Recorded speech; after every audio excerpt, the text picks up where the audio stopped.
Welcome back to another edition of the Saturday to Sunday Football Podcast. I am Paul Perdichizzi, and thank you for joining me as always.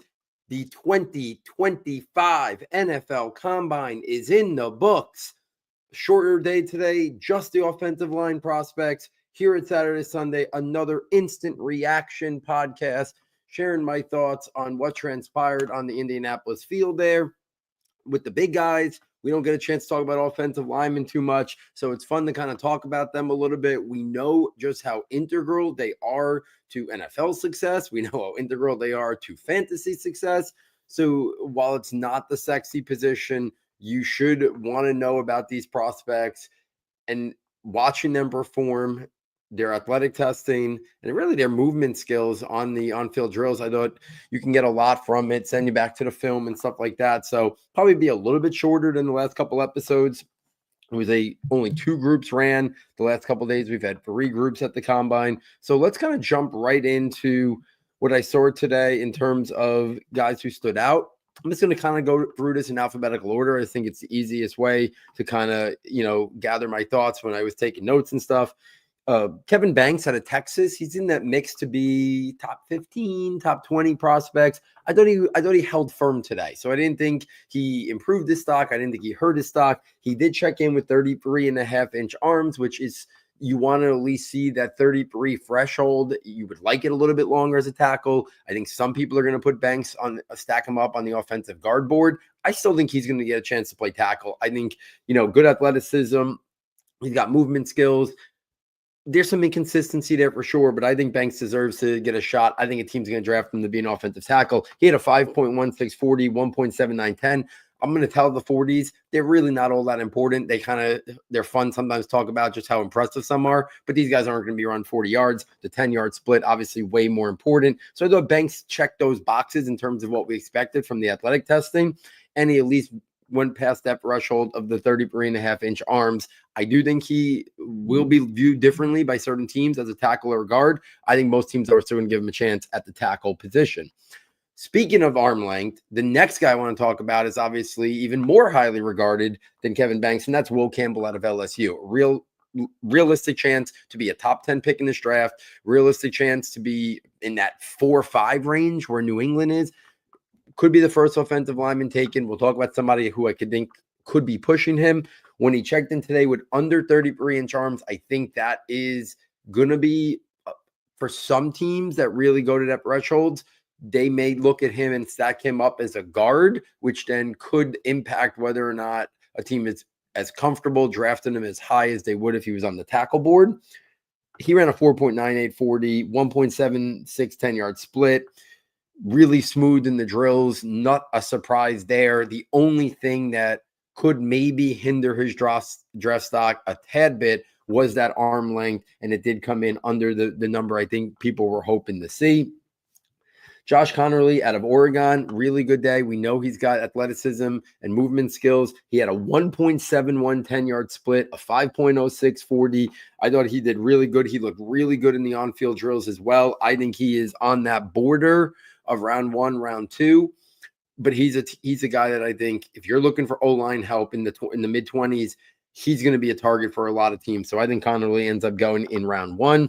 Some under the radar guy in the first group, Eli Cox, I thought out of Kentucky, 1.75 10-yard split, 5.02 40. So I thought that was a really impressive performance by Cox. I don't think people thought he was more of a zone scheme blocker in terms of his run blocking ability, but I didn't know if he was going to test out that well athletically. So I thought that did good for him. He's got a chance to be somewhere on the early portion of day 3.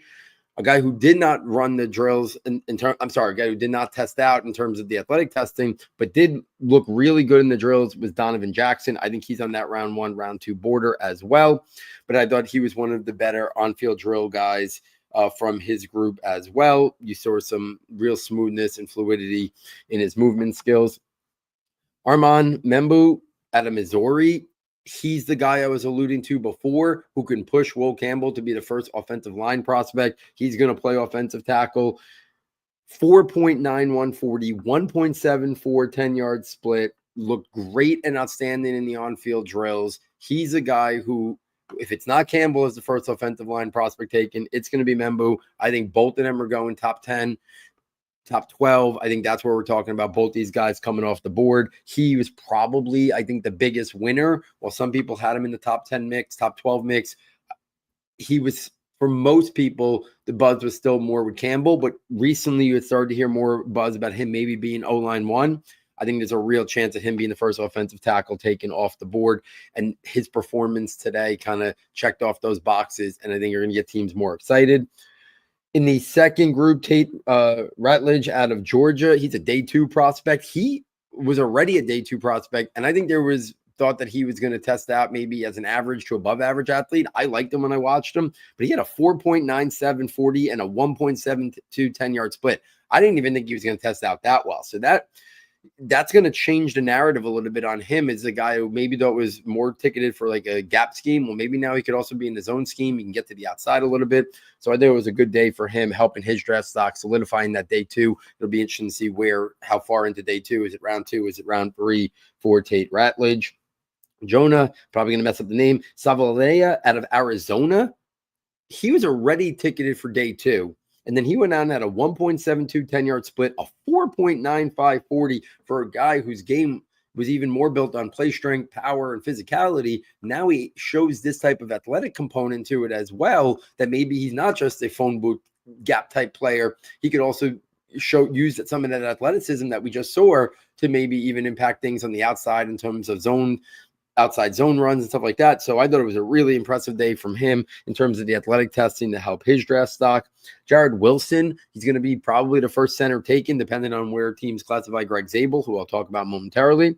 But as the first pure center, Wilson's going to be the first pure center. It's going to be somewhere on day 2. We knew he was athletic. I'm not sure I saw 4.84 on the 40 with a 1.72 10-yard split.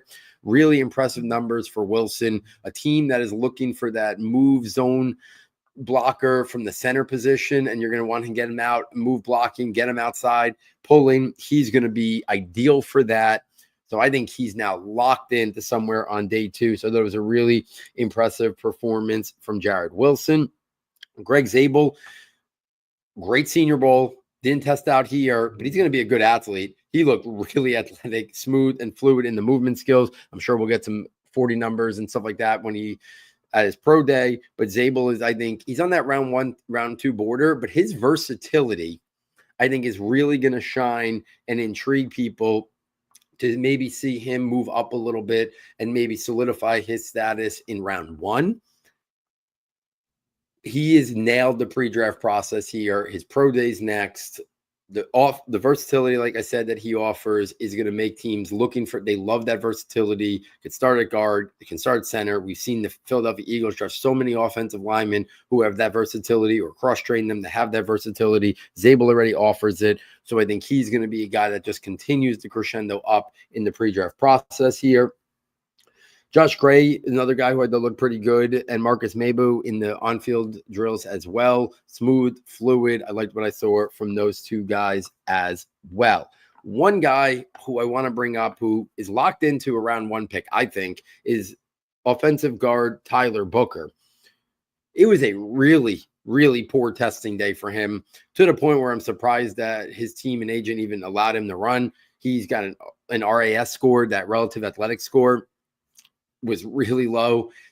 I think Ken Platt was saying that there's never been a round 1 offensive line prospect that tested below a 5.0 in terms of the RAS score. He had a 5.8. He had a 5.8 vertical jump. He had a 7.10 on the broad jump. Really poor athlete. 5.38 40, 1.96 on the 10-yard split. Now, on the on-field drills, I thought he looked pretty good. But I'm just surprised he did the athletic testing for a guy who is looked at as this round 1 offensive guard prospect. And I still think he's going to go in round 1 because nobody's drafting him for his athleticism. But it just was a little staggering. We had a lot of good testing. Nobody reached that. I thought the RAS scores and the on-field drills and the 40 times were pretty solid for this group of offensive line prospects. So for Booker to go out there and run that slow and then the jump to be that low, I'm just surprised he ran it. I don't think it'll hinder his draft stock at all. If you're a team that likes to get your guards on the move a little bit, you're probably not going to have him on your board. So maybe that could impact his draft stock a little bit. But if you're looking for a plug and play, physical, great play strength, good technique from the offensive guard position, Booker's still your guy. So I don't think the poor performance from the athletic component today is really going to hinder his draft stock.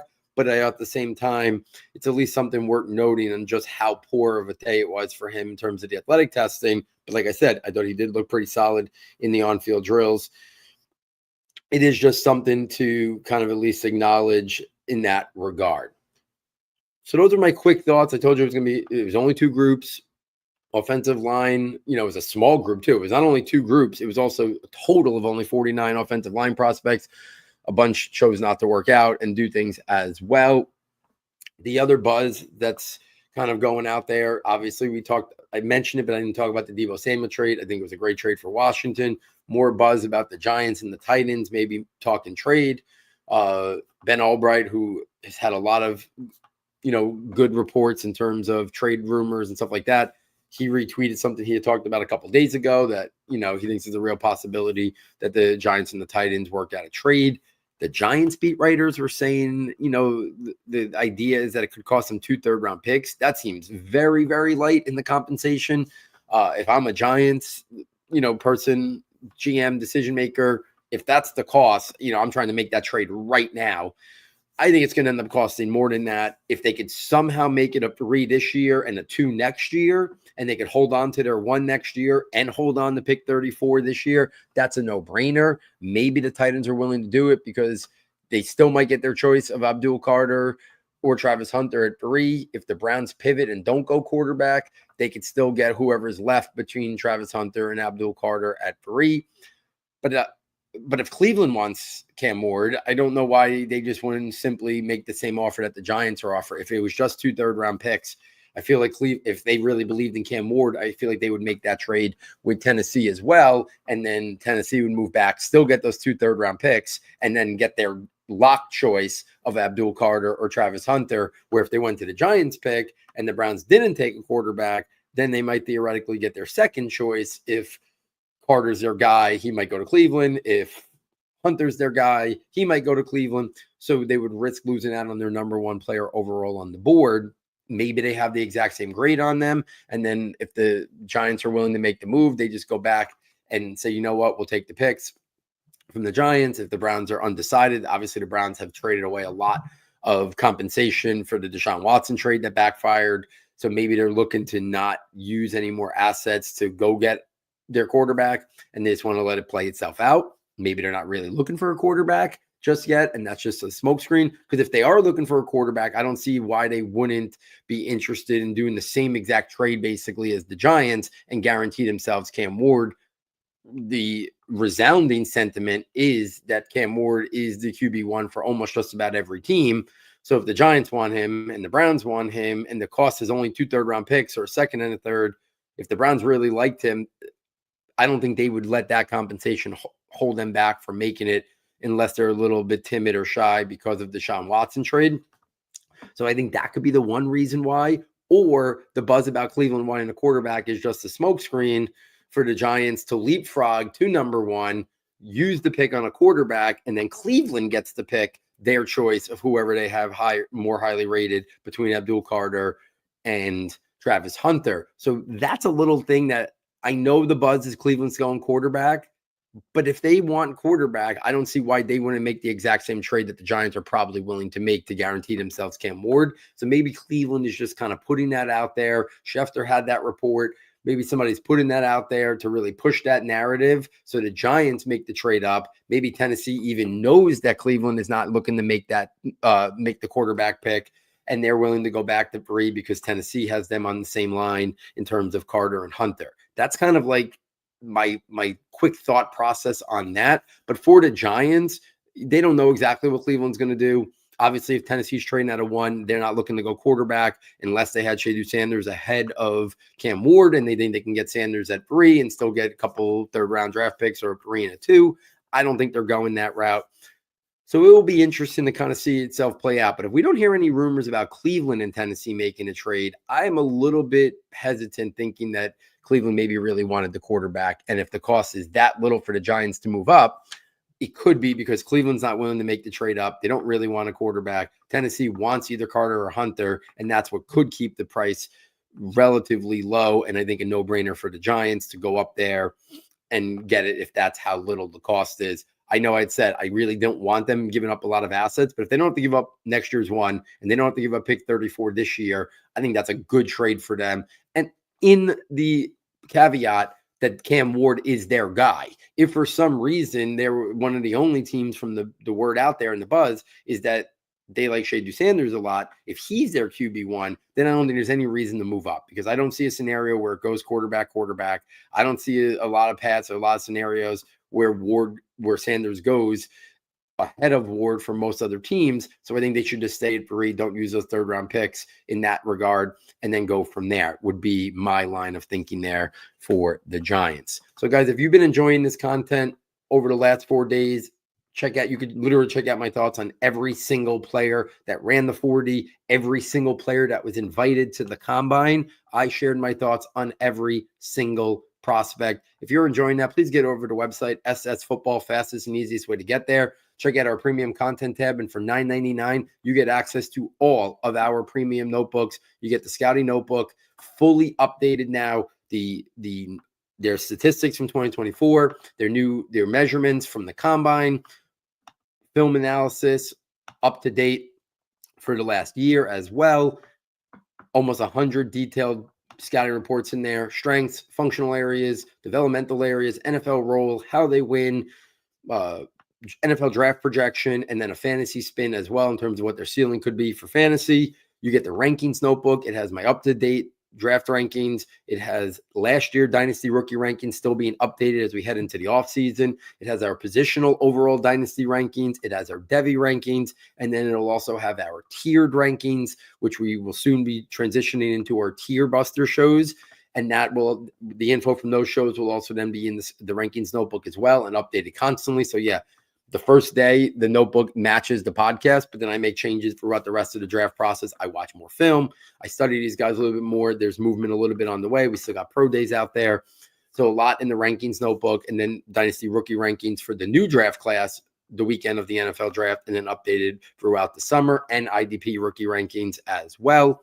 And then in April, you get the draft projections notebook. And if you've been following me on Twitter, my thoughts on all these prospects is the basis of what that draft projections notebook is. It has almost 400 prospects in it, tabs for every single position, offense and defense, a column with their strengths, column with their developmental areas, their combine measurements, their combine testing. But here's the wrinkle that makes it so valuable. We have a draft projection on every single player based on everything I'm hearing, reading, and listening from the best in the industry. Not just some consensus big board where 100 people just share their ranks and some of them are completely ridiculous in terms of what the NFL. I'm making these things based on the best in the industry projecting where they are going to go. Not in terms of, oh, this guy might have him as the second offensive tackle, but the NFL views him as the 6th or 7th best. This is ranked in the order in terms of everything from hearing, reading, and listening from the best, only the best in the industry, trying to give you an outline of how it could go on draft weekend. We've had tremendous success with the draft projections notebook over the years. And then our big board tabs, one projecting the 32 players to go in round 1, projecting the 100 players to go in rounds 1 through 3, and then the prospects going all 7 rounds. We have had tremendous hit rates, almost an 83 to 85% hit rate of trying to project all 256 players. We've constantly been in the 84 to 87 range in terms of projecting the top 100 prospects to go. And then we've been anywhere from like 25 to 30 projecting the prospects that will get drafted on round 1 of the NFL draft each year.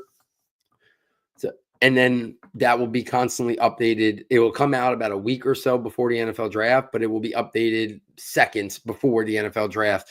Everything I'm hearing even on draft day as well to try to make it the best outline for what could happen on draft weekend. So on behalf of our sound tech engineer, David Nakano, and myself, thank you for joining us. And we look forward next time taking you from Saturday to Sunday.